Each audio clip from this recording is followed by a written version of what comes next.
Create করব, জায়গায় জায়গায় টোটো প্রচার করব, যে যাদের 1700+ মানুষকে এমসির আন্ডারে নোটিশ পাঠানো হয়েছে, যারা ট্যাক্স পে করছে না, 1 লাখ বা 1 লাখের উপরে যাদের ডিউ অ্যামাউন্ট রয়েছে, তাদের কাছে অলরেডি নোটিশ গেছে।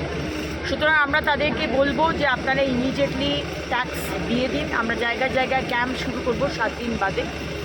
আর তারপরেও যদি আপনারা ট্যাক্স না দেন, তাহলে আমরা অন্য পদ্ধতিতে ট্যাক্সটা কীভাবে মানুষের কাছ থেকে আদায় করা যায়, আমরা কিন্তু সেই পদ্ধতি ভেবে রেখেছি। এই মুহূর্তে বলছি না, সেই পদ্ধতি ভাবা আছে যে ট্যাক্স কীভাবে আপনারা ফাঁকি দিয়ে বছরের পর বছর চলে যাচ্ছে, আর কর্পোরেশনগুলো, ইউএলবিগুলো, মিউনিসিপ্যালিটিগুলো পয়সা পাচ্ছি না মানুষের কাজ করার জন্য, এটা তো হতে পারে না।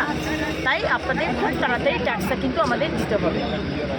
যারা যাদের নোটিশ পাঠানো হচ্ছে, আমি তাদেরকে আর্জি জানাচ্ছি তাড়াতাড়ি ট্যাক্সগুলো পেমেন্ট করতে। আসানসোলে আজকে আমাদের সাথে রয়েছেন আমাদের আসানসোল মিউনিসিপ্যাল কমিশনার, কর্পোরেশনের কমিশনার মিস্টার। প্রত্যেকটা বোরোতে, আসানসোল মিউনিসিপ্যাল কর্পোরেশনের আন্ডারে যতগুলো বোরো আছে, সেখানে অফিস আওয়াজে আমরা একটি অন্নপূর্ণা যোজনার জন্য ক্যাম্প করছি।